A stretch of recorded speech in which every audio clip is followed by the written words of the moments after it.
there are various different types of brotherhood. Brotherhood based on blood relationship. Brotherhood based on region, based on race.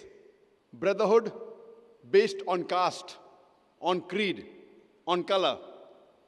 But all these brotherhoods, they are limited and they are not universal. And Islam does not believe that human beings should be divided based on color and caste.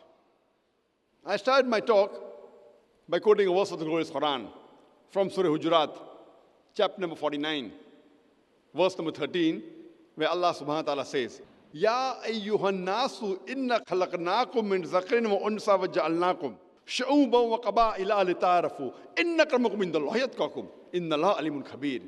O humankind, we have created you from a single pair of male and female and have divided you into nations and tribes so that you shall recognize each other and you may not despise each other.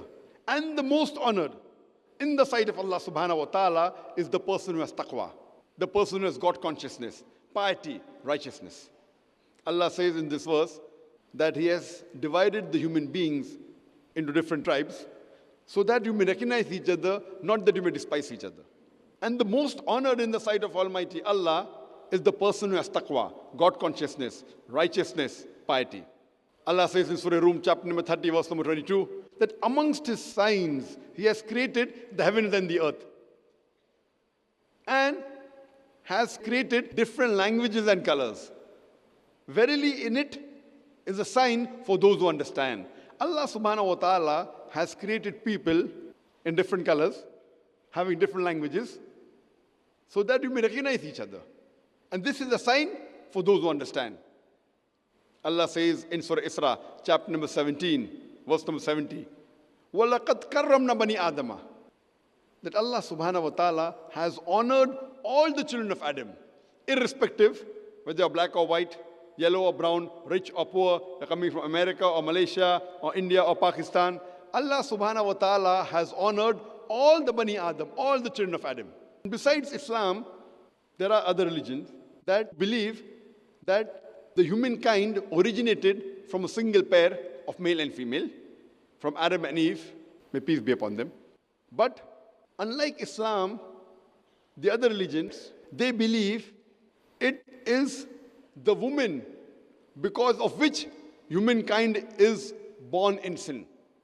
Because Eve, may Allah be pleased with her, she disobeyed God, that's the reason human beings are born in sin. In Islam, we do not put the blame only on the woman. In Islam, if you read the Quran, the blame is equally put on both of them.